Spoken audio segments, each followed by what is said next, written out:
I'm Tato Cat. Welcome to my channel. Today we're playing Asphyxia. Previously, we had our heart-to-heart with Lily and we kind of found out that we were so depressed. We made her feel depressed. So, she can't really be friends with us because we're too obsessed with her and we're just draining everything from her, and she realizes this is just not healthy for anybody, so she's cutting us off. We'll see how Samantha reacts to that. Anyways, let's continue. I do try though. I have been trying. But it's hard. You just don't understand, Lillian. Samantha could feel tears prickling upon her lower lashes. They'd been threatening to fall for a while now, but she tried to hold them back. You don't know how sick I am. I felt awful for a long time. Longer than I can ever remember. And I don't know what to do anymore. Samantha's words began to break up in her mouth. They no longer felt like they meant anything. Rather than signifying concepts, things Samantha could understand, they were just noise, empty, utterly meaningless. Words weren't enough to endear Lillian to her. Not anymore. The expression on Lillian's face, a mixture of sympathy, sorrow, and worst of all, poorly concealed irritation, confirmed all of Samantha's worst fears. Lillian was no longer looking at her as an equal, a genuine friend. Instead, she was just a poor soul with a medical condition. Somebody to be pitied. Yes, but not respected. Not loved. Lillian's Woodworth had never been able to truly love beings she deemed to be inferior to herself. I understand you well enough, Sam. But you're right, I can't fully comprehend how sick you are. I can't sympathize either. Though, I know this must make me sound cruel.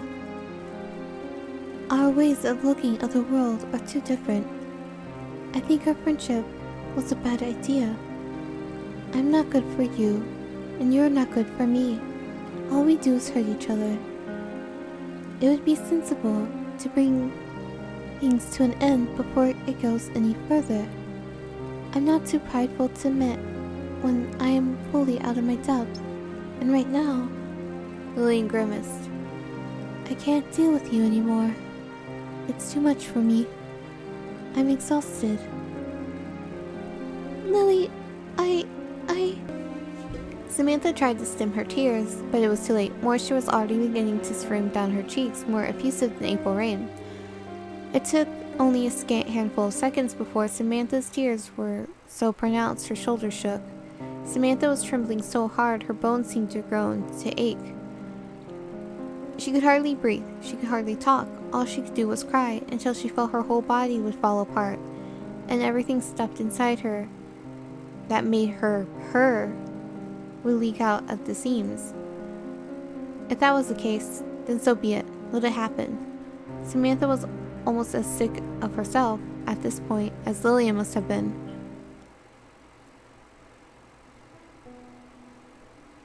It took Samantha and Lillian only 10 minutes to reach the youth hostel. Samantha knew if she tried to find this place on her own, it would have taken her hours and hours. But to Lillian, such a task was simple.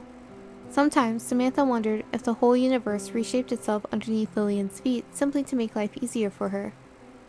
Lillian was so sensible and self-assured she could probably orientate herself in the Antarctic, where everything was pure white, not a single landmark in sight. The youth hostel itself was a small wooden building, distinctly unremarkable, surrounded by a sprawling field of deep purple heather. The heather swayed in the breeze like ocean waves. Roberta stood amidst these flowers, her hair tumbling in carefully controlled curls around her shoulders. Had she been waiting out here in the cold with only her cardigan for protection, searching for Samantha? Samantha felt humble, so Roberta really did care, after all, despite the cruel things she had said. Maybe she shouldn't have run away. It had been a melodramatic reaction on her part, and had done nothing to make Roberta worry. Samantha was sure, before Roberta opened her mouth to speak, that she had been worried. Her distress was evident upon her face. Sam? Roberta saw Samantha approaching her, wending her way through the heather, and stared. A brief smile captured the corners of her lips, but her leap was soon extinguished by a serious frown. So, I see you didn't get lost after all. Well, I did get lost, but I had help. Lillian found me and brought me here. Lillian, It's nice to see you. Roberta shot Lillian a mistrustful glare, her arms folded. Lillian, meanwhile, returned the gesture with a small nod of her head, her own expression inscrutable. The pleasure is all mine. It was lucky that Samantha ran into you. It's nice knowing she has a friend who's so very reliable.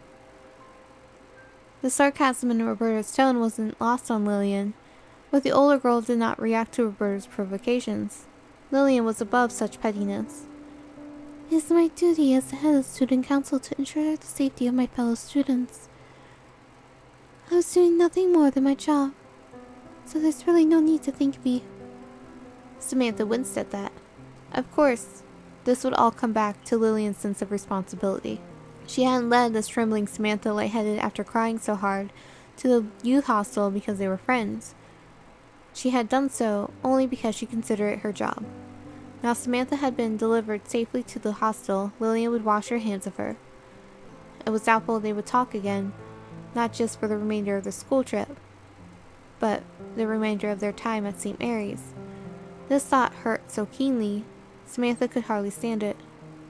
Sam? Roberta looked at Samantha askance, her expression softening.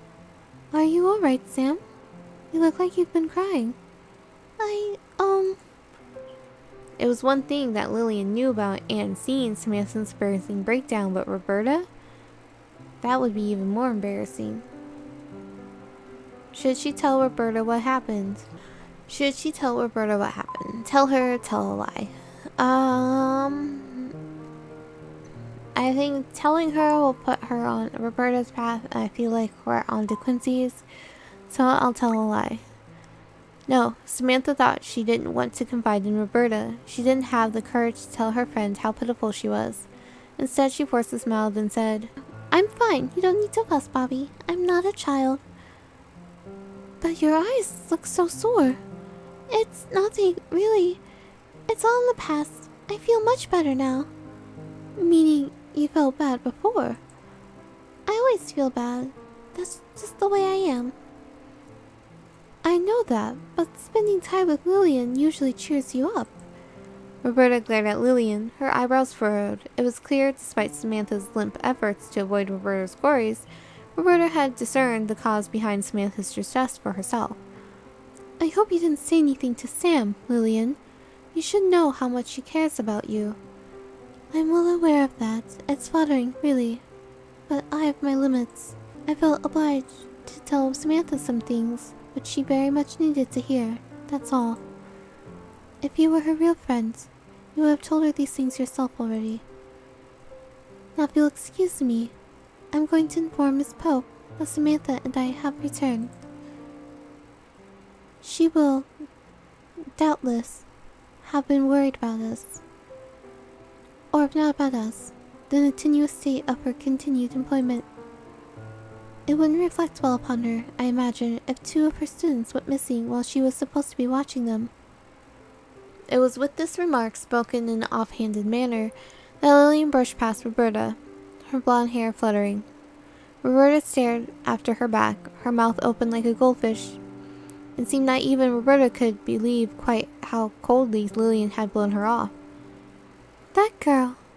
Roberta shook her head, bemused.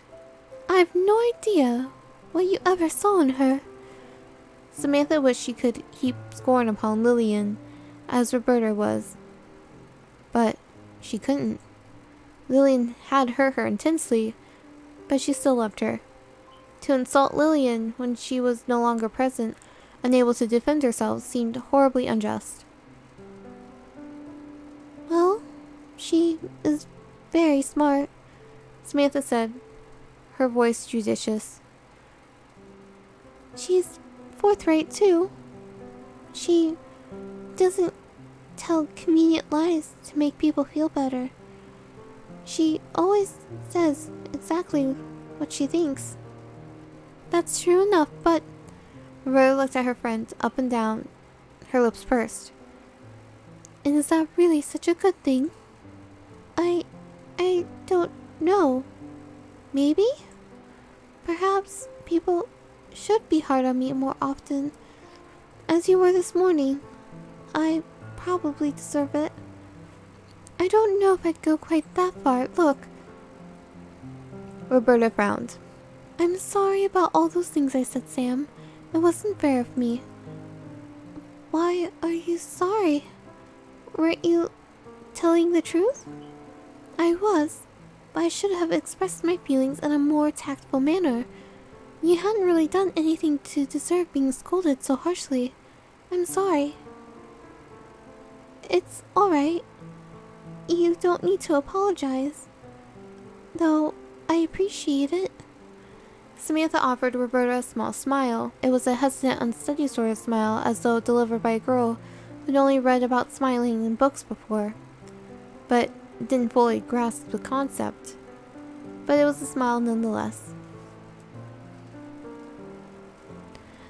Thank you, Bobby. I'm sorry if I've been taking you for granted. You're a far better friend than I deserve.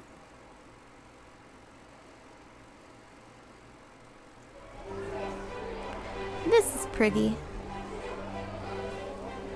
There's a little bit more detail that's not blurry. I think that's just the concept of this very like painted sort of backgrounds. Chatter filled the air, mingled with the scraping of chairs and clinking of cutlery as the students of St. Mary's chattered about the dinner table in their small, quaint youth hostel. The dining hall was about as extravagant as Samantha had expected. It was a small, cramped space with a sloping ceiling that threatened to collapse in on itself any moment.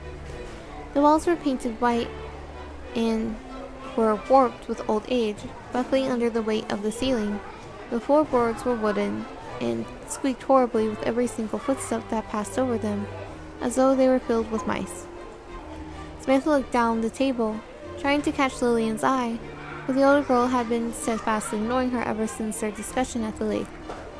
This was no different than it had been during the last 3 months, but Lillian's cool demeanor stung Samantha anew, like salt water to an open wound.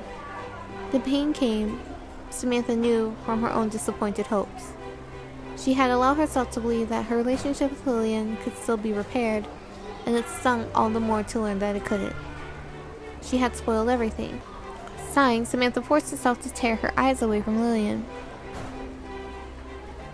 It would be harder, she knew, to distract her thoughts from the other girl, but at least she could spare herself the pain which came from staring at her. What else was there for her to focus on? Georgia and Percy, DeQuincy, Roberta. Let's go talk to DeQuincy.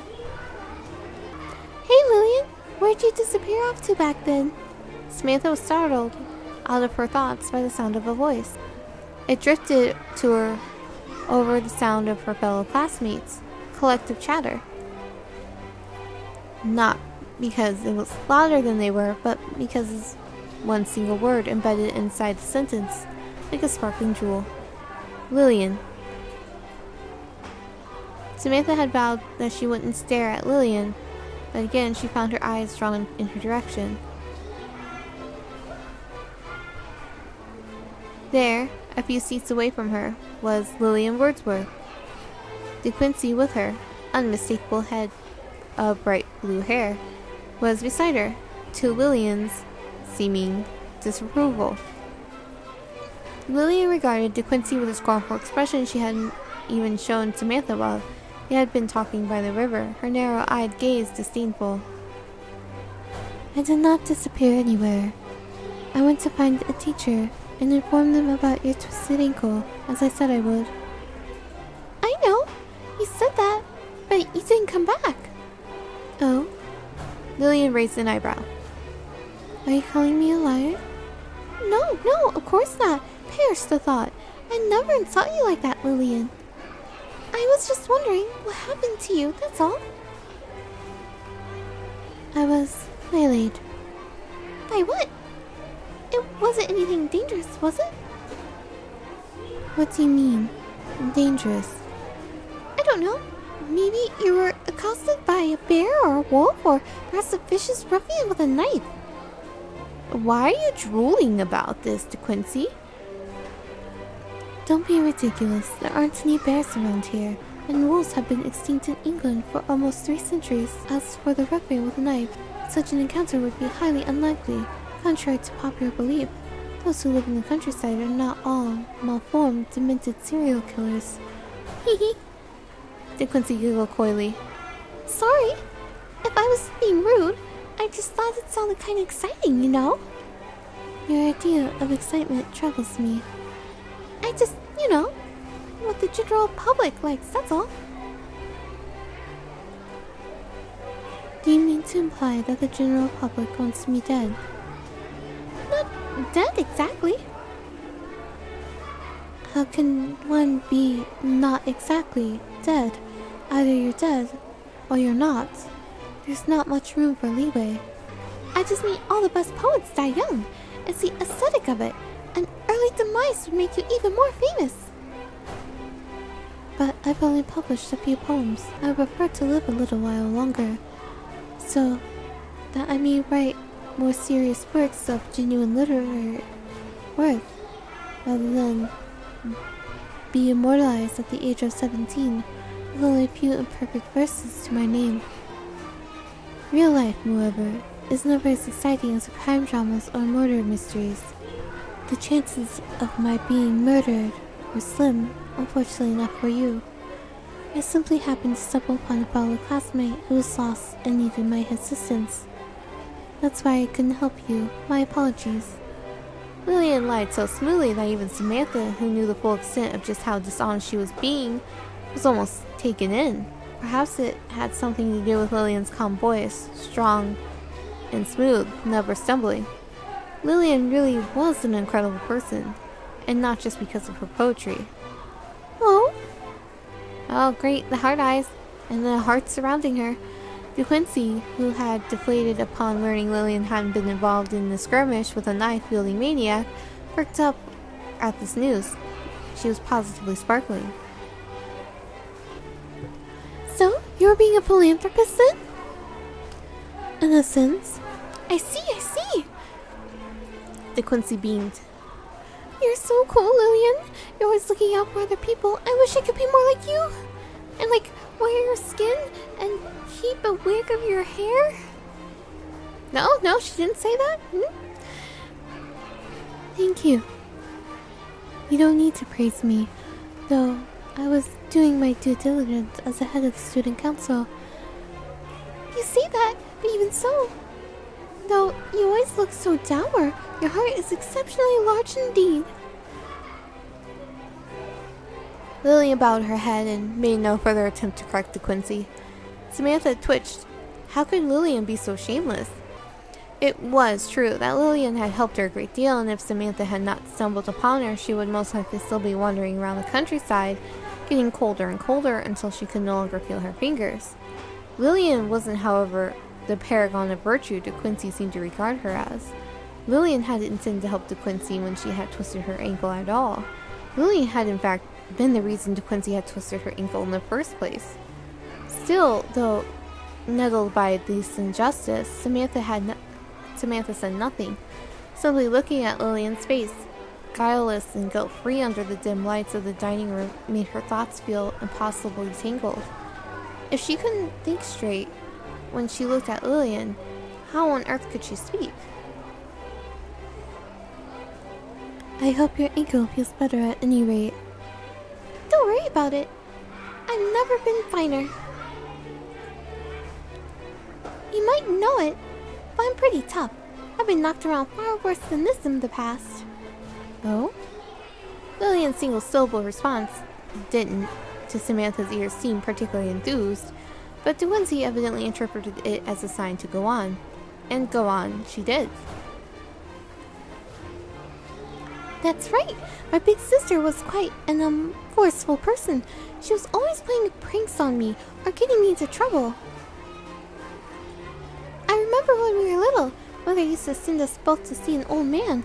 I think his name was Mr. Hall. Every weekend to learn Latin. We had to walk through the village on our own to Mr. Hall's house, and every weekend, without fail, we were picked on by a group of boys. I don't know why they liked teasing us so much. Maybe it's because I was so small for my age, or maybe it's because of the fancy clothes our mother made us wear. Or maybe they were just bored. That's usually how things go. Anyways, my sister decided she wasn't going to stand for their teasing. She declared war on these boys and started to pelt them with stones. Atta girl. Since that day, my sister and I were engaged in a fierce combat with those nasty village boys. I wanted to run away from them, but my sister wouldn't let me surrender. She used to make me gather stones from the ground so she could throw them. Of course, there were more of those boys than there were of us, so we always lost in the end. I got captured more than a couple of times when I was trying to flee and taken prisoner. Then they played it at interrogating me. Once they tied me to a tree and left me there for a whole day. It was kind of fun, I guess, in a way. Oh, to be young again. What? I mean, if you're into that, I guess. To each his own. You're still young now. No, it sounds like you were a lot meeker as a child than you are at the present. I suppose I used to be horribly shy. I still prefer my own company even now, but... De Quincy tilted her head to one side, her face luminous with the strength of her toothy smile. Being with you is much, much better than languishing on my own. You're such an uncommon genius, at the age of 17 no less. It's awe-inspiring. De Quincy continued to flatter Lillian. As she did, Samantha felt her own spirits sink like stones. Was that how she looked when she clung to Lillian, hungry for approval? Did she too appear that shamelessly and possibly infatuated? The thought was embarrassing, but De Quincy wasn't. Samantha reflected wholly like her. Samantha gave up easily when her affections were thwarted, but De Quincy never knew when to say when. She continued to shower Lillian with praise, even when Lillian rebuffed her advances. Maybe De Quincy was made of stronger stuff than Samantha, or maybe she was just more shameless. Samantha wasn't sure. She was sure, however, that seeing De Quincy flatter Lillian thus was making her feel horribly, achingly jealous. Dun dun dun. Jealousy turning sis. Yeah, you know. Why is there a ghost ball in our room? It's like a ghost dog or something just in the corner over here. Later that night, found Samantha curled up in her bed, eyes closed. Her bed was wooden, and it creaked much like the floorboards in the dining room with every slight motion she made. Each noise set Samantha's nerves on edge. Her fingers tightened around the duvet so hard that her knuckles turned white. She must have looked like a ghost. She certainly felt ephemeral enough. She could hear the howling wind as it brushed against the window pane, with spectral fingertips beginning to be let inside. Ooh, maybe it is a ghost dog. We will see what happens in this next scene if we get attacked by a ghost or something in the next episode. I am Tato Cat. If you haven't already, like, comment, subscribe. Have a wonderful morning, evening, afternoon.